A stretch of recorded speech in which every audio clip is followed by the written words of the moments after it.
د ملکن ډیویژن ته کوم دا اوس لکه دا ټیکس دغه چې کوم توصیه لکه وشو لاګو شو نو درې قسمه ټیکس شو یو چې کوم دی نو لکه اعوذ بالله من الشیطان الرجیم بسم الله الرحمن الرحیم په دغه کوم محمد اسرار دا پروفیسور پرنسپل ریټایرډ رایشا صاحب سره ډیره موده پس دا شریک پروګرام تاسو ته سلامونه وړاندې کوم په زمون کتونکو نن سبا په ملکن ډیویژن کې چې کومه ایشو چې کومه ده هغه برنینګ ایشو ورته ووایو هغه د ملکن ډیویژن کې د ټیکس د نفاذ په حواله باندې ده کوم چې د وفاقي حکومت د سایډ چې کوم دی نو لګېدلی دی او اوس تقریبا د نن نه دلته کې چې کوم دی نو هغه نافذ دی او د دغه حواله باندې چې کوم دی نو موږ خپله خبره کوو چې په ملکن ډیویژن کې سرجي دا ټیکس نفاذ چې کوم دی 3-4 ځله په دې کې لکه توصیه ورکړه شوه په هغه ډیټ کې خو د هغې نه پس لکه مطلب دا چې د نن نه نافذ دی نو زه سره زما سوال دا دی چې په ملکن ډیویژن کې د ټیکس نفاذ چې کوم دی نو د دې نه کومه طبقه چې کوم دی نو هغه زیاته متاثره کېږي تاجران چې کوم دی نو کېدای شي هغوی وجې د هړتال یا دغه اعلان هم وکړو شټر ډاون مخکې هم دغه شانتې اعلانونه شو او کوم خلک چې کوم دی نو هغه عام چې کوم ولس دی هغې ته د دې نه څه فایده ده او څه نقصان دی ډیره مننه ده چې د 1 جولای نه چې کوم دی نو نوی مالیاتي کال شروع شو د نوي مالیاتي کال نه چې کوم دی نو دا نافذ العمل دی نو دلته تاسو وایي چې یاره څوک به ترې متاثره کېږي نو زما خیال دی چې د ټیکس نه هر سړی متاثره کېږي داسې به څوک چې هغه به چې کوم دی نو د پیسو ورکړې ته د خپلې ګټې نه چې دی نو چاله ورکوي هغه به خوشحالېږي نو هېڅ څوک بیا هم په دې باندې چې دی نو خوشحاله نه وي بلکې دا خلک د یو مجبورۍ تحت ورکوي خو بغیر د ټیکس چې کوم دی نو د حکومتونو د ملکونو چلېدا هم چې دی نو ممکن نه دي نو دا هم ضروري ده ځکه چې دا پیسې وي په دې باندې چې دی نو ترقیاتي کارونه هم کېږي او د خلکو د خیر د ښېګړې کارونه هم کېږي حکومت چې څه کوي نو د دې عوامو د ټیکس په پیسو یې کوي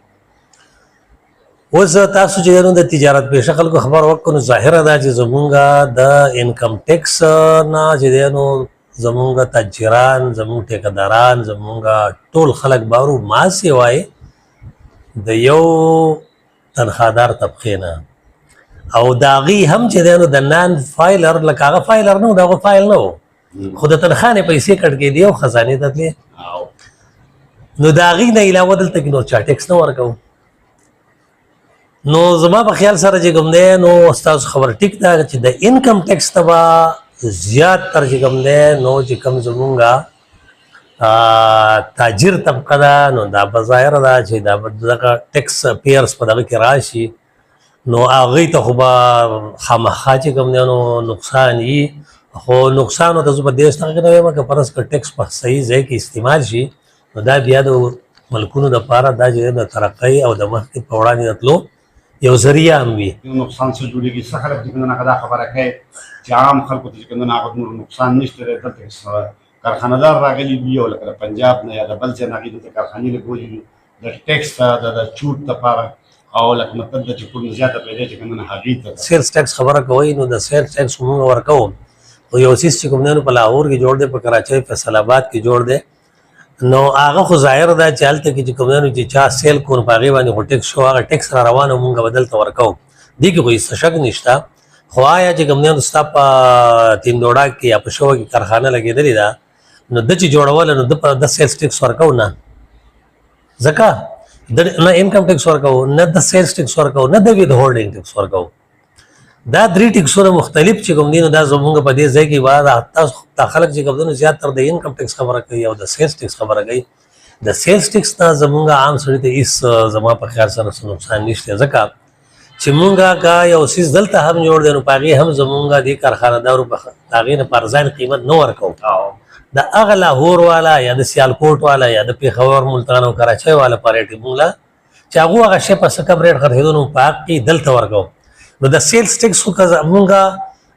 نه په هغوی په هغه پروډکټس باندې سیلز ټیکس نه و خو زمونږ نه هغو په قیمت کې اخیستو او د سیلز ټیکس نه خو زه وایم چې زمونږ عام کس ته هغه نه نقصان نشته ها هغه خلکو ته نقصان دی چې څوک د نور ځایونو نه راغلي دي او هغو دلته انویسټمنټ کړی یا زمونږ د دې ځای خلک دی او هغو دلته انویسټمنټ کړی و او په دلته ځان له کاروبار او کارخانې لګولې وي فیکټرۍ لګولې وي چې په هغې باندې چې کوم دی نو دا یو قسم ټیکس نه و، نو هغو ته د دې نه نقصان شو. او زه خو یم چې زمونږ خلک به چې کوم دی نو چې کم ټیکس زیات هو هیټ کوي او دوی به متاثره کوي، نو هغه ما ته ود هولډینګ ټیکس ښکاري. هولډینګ ټیکس څه شی دی؟ ود هولډینګ ټیکس داسې ووایه چې دا د انکم ټیکس په شانتې ستا د پیسو نه ټیکس کټ کېږي. ود هولډینګ ټیکس تا څه دی؟ اسرار خانه زما چې فرض که کال تېر شو زما سره کومې پیسې دي نو په هغې باندې چې کوم دی نو زما بیا سه زما انکم دی نو هغه چې راځي نو په هغې زه په کال کې یو ځل ټیکس ورکوم. خو فرض که زما په بینک کې پیسې دي نو په بینک کې چې زه کله زما ټرانزیکشن کېږي نو زما نه په هغه وخت ټیکس کټ کېږي. نو دا ټیکس چې کوم دی نو دا خو ما ورکو، خو دا زما چې کوم دی نو زه چې کله ټیکس ریټرنز جمع کوم د کال په اخرۍ کې نو زه خو به خپله دغه ښیم، پراپرټي به ښیم، انکم به ښیم، ما سره کم کیش دی هغه به ښیم، کور به ښیم، دکان به ښیم، کاروبار به ښیم. چې دا هر څه زه ښیم نو په هغې به رانه هلته انکم ټیکس کټ کېږي. خو دلته چې زه چې کوم ټرانزیکشن کوم نو په هغې رانه هولډینګ ټیکس کټ کېږي. نو دا به خلک ګرانه به نه شي خلک بینکونو کې بیا پیسې نه په کور کې خو هم دغه خطره ده، کور کې به څنګه ساتي؟ کروڑ روپۍ به په کور کې څوک څنګه ساتي؟ 100 کروڑ به څنګه ساتي؟ او د چا سره چې ارګونه دي هغه څنګه ساتي؟ او که ساتي جو ساتي دي. او ښه ډېر داسې افسران دي چې هغې غلاګانې کړې وې. تاسو د کوهستان سکینډل وګورئ یا نورې چې هغې په کورونو کې چې کوم دی لکه مطلب دا چې بکسونه ډک کړي وو پرتې بکسونه یې ډک کړي وو پرتې اوس جوړاوه وتې که نه او خو پټې پاتې نه شوې. مطلب دا ود هولډینګ ټیکس چې کوم دی په بعد هغې کې کټ کېږي. دا به ستا د په بینک باندې په هر ټرانزیکشن کې کټ او کېږي. کسټم دلته چې د ملکن ډویژن ته کوم دا کوست لکه دا ټیکس هغه چې کوم د توشي لکه وشو لاګو شو نو درې قسمه ټیکس شو. یو چې کوم دی لکه سیلز ټیکس شو، ود هولډینګ ټیکس شو او انکم ټیکس. دا ستا چې کوم دی نو فلفور د دې ځای د پرون نه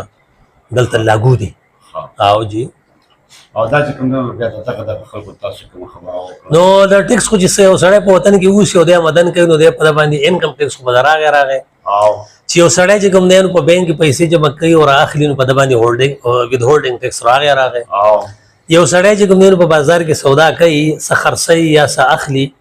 نو د دا په هر صورت کې چې کوم دی نو په دې کې سیلز ټیکس چې کوم دی نو راغی. او د سیلز ټیکس مطلب زیات تر خلک دا خبره کوي چې د الګون نه غوښتل کېږي. الریډي اغوستی کېږي نو هغه ځکه اغوستی کېږي چې ما خو تاسو ته وویل چې په پېښور کې کارخانه ده هغه چې کوم دی نو ټیکس فری زون خو نه دی. ټیکس فری زون خو ملاکنډ ډیویژن و. اوس چې هلته کې کوم شی جوړ شوی دی نو د هغې په پرایس کې چې کوم دی